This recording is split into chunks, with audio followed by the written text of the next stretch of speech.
I'll say a couple things. So we're talking about an art that is supposed to be non-destructive to the practitioner, but of course destructive to the opponent, this particular Kung Fu. And then we're saying, okay, there are some instances of people who have practiced it who did it destructively, self-destructively, or were self-destructive in their practice of it. So reconcile that. Tell me again how it's not destructive to me, even though there's this story, and you just mentioned one, but a few stories. So one, the art is intended to, ought to, and does grow. So just because my grandpappy did it doesn't mean it's right for me to do it. In fact, it's right for me to grow and do more of what grandpappy did. In some cases, do less of what grandpappy did. Do stuff contravening grandpappy at some point. That makes sense. So there's that. We could definitely go back in time and say, here's what happened, but based on the principles, right? My principles, the art's principles, that doesn't serve me anymore. Maybe in this day and age or something. Two,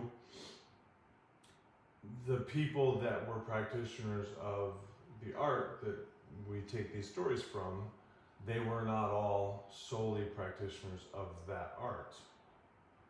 Or perhaps they were not solely sold on the whole of that art at the time those stories happened. Right? So just because there's a story of the person who comes to us as a progenitor of this art, and there's this story of them, doesn't mean that that story represented a pure representation of that art. Mm-hmm. And indeed, it might represent another art that they had done, or a failure to integrate the art, because in fact, when that story happened to them, they were 22, and they had only been doing this art for 2 years or whatever. Whereas when we look back into the hazy past, we're like, well, they did it, and they were the grandfather of the art, so we must, so that's possible. You have to look at particular instances and probably interview the dead to find out the specifics, right? So the other part of it is that it's important to for myself to recognize that I am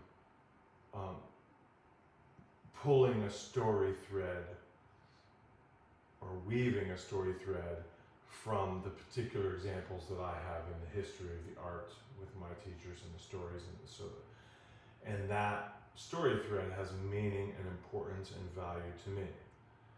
Is it the objective truth? No, it's not, because it can't be.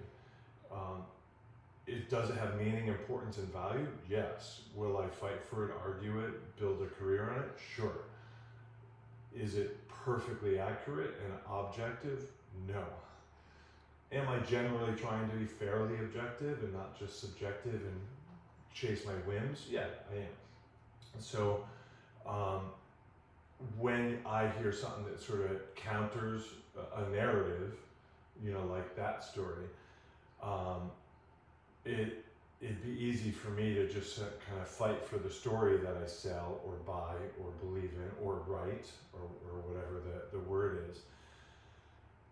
And also I can accept that, okay, I know the reason for the story, such as like this art is not self-destructive to the self. It's supposed to serve the whole self and heal the self and drive the self to growth and enlightenment and understanding while beating people up, and I understand the value of that story. That value can kind of trump other values, right? Because I'm trying to write a story that's sensible, valuable, meaningful, and serves me and my students. But for me to recognize that, because it's not wholly objective. It's like I'm trying to tell this story because it has meaning and value and principles that I can believe in and pass on. And to kind of recognize that in the art, I think is pretty important, because it's very easy just to think any story is objective and it's the whole truth. I have to recognize part of my job is to be a storyteller, and that means pulling threads and weaving them together and finding things that support my take and probably not shining a light on the other thing that's a helpful thing to kind of do. So, let me see.